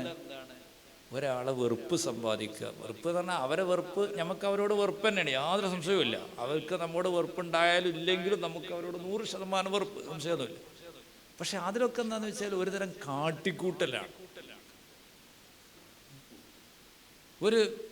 ഒരാൾ പലിശ ആയിട്ട് ഇടപാട് നടത്തുന്ന ഒരാൾ അന്ന് പള്ളിയിൽ വന്നിട്ടുണ്ട്. അപ്പോൾ അന്നത്തെ പ്രസംഗത്തിൽ ഭയങ്കര അതേ സ്ഥാനത്ത് നമുക്കൊരവസരം ഉണ്ടായിരുന്നു. ഇയാൾക്ക് പലിശയായിട്ട് ബന്ധമുണ്ട്, ഇയാൾ ഇന്നും ഇന്നലെയും കാണാൻ തുടങ്ങിയല്ല, പലപ്പോഴും കാണാൻ തുടങ്ങിയ ഒരാളാണ്. അയാളോട് ഒരു വട്ടം നേരിട്ട് സംസാരിച്ചിട്ട് പരസ്യമായിട്ട് അയാളെ വിചാരണ ചെയ്യുന്ന ഈ പ്രസംഗത്തിൻ്റെ മുമ്പ് അങ്ങനെയാണല്ലോ, ചുരുട്ടിക്കൂട്ട് അതൊക്കെയാണല്ലോ ഇപ്പോൾ പറയല്ലേ, മൂലക്കെട്ട് ചവിട്ടിക്കൂട്ടി എന്നൊക്കെ പറയുള്ളൂ. ഈ മൂലക്കെട്ട് ചവിട്ടിക്കൂട്ടുന്നതിൻ്റെ മുമ്പ് അയാളോട് നേരിട്ടൊരു സംസാരത്തിന് നമുക്ക് അവസരം ഉണ്ടാവുമായിരുന്നു. അതിനാവില്ല. അതേ സ്ഥാനത്ത് അയാളെ പരസ്യമായിട്ട് വിചാരണ ചെയ്യുന്ന തരത്തിൽ പച്ചക്കട പറയുന്നതോടുകൂടെ ഈ മനുഷ്യൻ്റെ ഉള്ളിൽ ഈമാൻ കുറഞ്ഞുകൊണ്ടാണല്ലോ ഈ ഏർപ്പാട് നടത്തുന്നത്. ആ മനുഷ്യൻ്റെ ഉള്ളിൽ ഈ പറഞ്ഞ ആളോടും ഈ പറഞ്ഞ മതത്തോടും ഈ സംവിധാനത്തോടും ഈ മൂല്യരോടും എല്ലാത്തിനോടും ഭയങ്കര വെറുപ്പ്. എന്നിട്ട് അന്നത്തെ ഒരു മേമ്പടിയായിട്ട് ഞാൻ സത്യം പറയും, എനിക്കാരും പേടില്ല എന്നൊരു മേമ്പടിയും ചേർക്കും. മനസ്സിലാകുന്നുണ്ടോ പറയുന്നത്? സത്യം പറയും, എനിക്കാരും പേടില്ല, ഞാൻ സത്യം പറയാൻ വേണ്ടിയാണ് വന്നത്, എനിക്ക് അതുണ്ട് ഇതുണ്ട്, നിങ്ങളാരും ശമ്പളം കിട്ടിയില്ലെങ്കിലും ജോലി കിട്ടിയില്ലെങ്കിലും എനിക്ക് ജീവിക്കാൻ പറ്റും. അയാളെ ഈ പരിചയപ്പെടുത്താൻ വേണ്ടിയിട്ടല്ലല്ലോ. പ്രബോധനം എന്ന് പറയുന്ന അതല്ല. പ്രബോധനം എന്ന് പറയുന്നത് മനസ്സുകളെ കീഴടക്കുക എന്നുള്ളതാണ്. എനിക്ക് ഒറ്റ വാക്കേ പറയും, മനസ്സുകളെ കീഴടക്കാൻ നമുക്ക് പറ്റിയാൽ തീർച്ചയായിട്ടും അതിലാണ് 1ഉം 2ഉം വഅളും ഇർഷാദുകൾ. അതേ സ്ഥാനത്ത് അതിന് നമ്മൾ ചിലപ്പോൾ ആളുകളോട് വിനയത്തോടുകൂടെ സംസാരിക്കേണ്ടി വരും, താഴ്ന്നു കൊടുക്കേണ്ടി വരും, അവരത് കേൾക്കേണ്ടി വരും. അതിനൊക്കെ മടിയുള്ള ആള് 4 ഒച്ച വെച്ച് മൈക്കിന് മുമ്പിൽ പ്രത്യക്ഷപ്പെട്ടാൽ അയാൾ ഭയങ്കര ജിഹാദിയായിട്ട്, ഭയങ്കര യോദ്ധാവായിട്ട്, ഭയങ്കര സംഭവമായിട്ട്, ഹക്ക് പറയുന്ന ആളായിട്ട്, വെട്ടിത്തുറന്ന് പറയുന്ന ആളായിട്ട്, എന്നിട്ട് അതിന് തക്ബീർ വിളിക്കാൻ കുറച്ച് ആൾക്കാർ അങ്ങനെ പറയണം, അങ്ങനെ 4 ആൾ അങ്ങനെ പറയണം എന്ന് കുറച്ച് ആൾക്കാർ ഇങ്ങനെ കൈയ്യെടുക്കും. അങ്ങനെയാണ്. ചില സ്ഥലത്ത് അതിന് പോകുമ്പോൾ പറയും, ഇവിടെ കുറച്ച് ആൾക്കാരുണ്ട്, പക്ഷെ അത് നല്ലോണം പറയണം എന്നാണ്. നിങ്ങൾ ഒരിക്കലും എന്ത് ചെയ്യാൻ പാടില്ല, ഈ പരിസരങ്ങൾ ഒരു ദാഴിയെ ഒരു നിലക്കും ദുസ്വാധീനം ഉണ്ടാക്കാൻ പാടില്ല. ഞാൻ ദുസ്വാധീനം എന്ന് അതിന് പറയും. പരിസരങ്ങളെ സ്വാധീനിക്കണം, ഇങ്ങനെ നമുക്ക് നല്ല രീതിയിൽ കാര്യങ്ങൾ പറയാൻ സാധിക്കും. അപ്പോൾ നമ്മൾ വണ്ടി ഇറങ്ങി ചെന്നാൽ ചിലപ്പോൾ നമ്മൾ ഭക്ഷണത്തിൽ പോയ വീട്ടുകാരൻ്റെ അവിടെ ഇവർ വന്നിട്ടുണ്ടാവും, എന്നിട്ട് പറയും നല്ലോണം പറയണം, അങ്ങനെ ആക്കണം, അങ്ങനെ ആക്കണം, ഇവിടെ കുറച്ച് മൂരാശിയാണ്, അങ്ങനത്തെ ആൾക്കാർ ഒരു 4-5 എന്നിട്ട് പിന്നെ മൂപ്പരാണ്ട് കയറിയിട്ട് പറച്ചിൽ. എന്നാൽ ഈ നല്ലോണം പറയണം എന്ന് പറഞ്ഞ് ഇയാളെ കാതിൽ വന്നിട്ടുണ്ടാവും. ആ പറഞ്ഞ ആൾ ഒരു സംഗതിക്കോ നാട്ടിൽ കിട്ടലുണ്ടാവില്ല. ഇവിടെ വയത് സംഘടിപ്പിച്ച് പച്ചപ്പാവങ്ങൾ നല്ല നയതന്ത്രപരമായ രീതികളിൽ കുറച്ച് ആളുകളെ ദീന് പറഞ്ഞ്, അള്ളാഹുവിൻ്റെ ദീനിൻ്റെ സൗന്ദര്യം പറഞ്ഞിട്ട് പരിശുദ്ധ ദീന് പരിചയപ്പെടുത്തിയിട്ട് കുറച്ച് ആൾക്കാരെ അടുപ്പിക്കണമെന്ന് ഉദ്ദേശിച്ച ഒരാളായിരുന്നു. അങ്ങനെയാണ് സംഘടിപ്പിച്ചത്. പക്ഷെ ആകെ കീഴ്മേൽ മറിഞ്ഞു. ഇങ്ങനെയൊക്കെയുള്ള അനുഭവങ്ങൾ ഉണ്ടാകാറുണ്ട്. ഇതൊക്കെ ഈ നിലപാടുകളിൽ സംഭവിക്കുന്ന വീഴ്ച കൊണ്ടാണ് എന്ന് മനസ്സിലാക്കുക. ചുരുക്കത്തിൽ അള്ളാഹുവിൻ്റെ ദീനിനെ സത്യസന്ധമായി ഉൾക്കൊണ്ട് പ്രബോധന മേഖലയിൽ നമ്മൾ സ്വീകരിക്കേണ്ട സമീപനങ്ങളും വ്യവഹാരങ്ങളിലും ബന്ധങ്ങളിലും ഒക്കെ അങ്ങനെ തന്നെയാണ് വേണ്ടത്. ഒരാളെ കുറിച്ച് നമ്മൾ വിധി എഴുതുന്നതിന് മുമ്പ് അദ്ദേഹത്തെക്കുറിച്ച് കൃത്യമായി മനസ്സിലാക്കി കേൾക്കാൻ പറ്റുന്ന ആളുകളെക്കുറിച്ച് കേട്ട് വിശ്വസനീയമായ രീതിയിൽ അയാളോട് സംസാരിച്ച് ബോധ്യപ്പെടുത്താൻ പറ്റുക, അല്ലെങ്കിൽ മനസ്സിലാക്കാൻ പറ്റാവുന്ന സാഹചര്യങ്ങളിൽ വിശ്വസിക്കാൻ പറ്റാവുന്ന ആളുകളിൽ നിന്ന് നേരിട്ട് കേട്ടിട്ടെങ്കിലും അല്ലാതെ ഇങ്ങനെ ശിക്ഷാ നടപടികളോ അല്ലെങ്കിൽ ആ തരത്തിലുള്ള നിലപാടുകളോ സ്വീകരിക്കുന്നതൊന്നും പരിശുദ്ധ ദീനിൻ്റെ ഒരു നിലപാടല്ല. സ്വന്തം ജീവിതത്തിലും സാമൂഹിക ബന്ധങ്ങളിലും സമീപനങ്ങളിലൊക്കെ നമ്മൾ ഈ മിതത്വം സ്വീകരിച്ചാൽ വലിയ അത്ഭുതങ്ങളുണ്ടാകും. അതാണ് ഇസ്ലാമിക ചരിത്രത്തിൻ്റെ ഏറ്റവും വലിയ ഒരു പ്രകാശം. അങ്ങനെയാണ് പരിശുദ്ധ ദീനിന് വളർച്ചയുണ്ടായിട്ടുള്ളത്. വലൗ കുന്ത ഫളൻ ഗലീദൽ ഖൽബി ലംഫളൂ മിൻ ഹൗലിക് എന്ന് നബി സല്ലല്ലാഹു അലൈഹി വസല്ലം നമ്മളോട് പരിശുദ്ധ ഖുർആൻ പഠിപ്പിച്ചത് നമുക്കൊക്കെ വലിയ പാഠമാണ്. അല്ലാഹു സുബ്ഹാനഹു വ തആല നമ്മളെ നന്നാക്കി തരട്ടെ, ഇഖ്ലാസുള്ളവരുടെ കൂട്ടത്തിൽ പെടുത്തട്ടെ. അല്ലാഹു നാഫിയായ ഇൽമ് നമുക്ക് വർദ്ധിപ്പിച്ചു തരട്ടെ. ശരിയായ ഫഹമും സാഖിബായ അഖലും ഹിഫ്ളും അല്ലാഹു തആല നമുക്ക് പ്രദാനം ചെയ്യട്ടെ. ബഹുമാനപ്പെട്ട ശൈഖുനടക്കമുള്ള നമ്മുടെ അസാത്തിദത്ത് മശായിഖന്മാർ അല്ലാഹു തആല അവർക്കൊക്കെ ആഫിയത്തുള്ള ദീർഘായുസ്സും പടച്ച റബ്ബിൻ്റെ വലിയ അനുഗ്രഹം കൊടുക്കട്ടെ.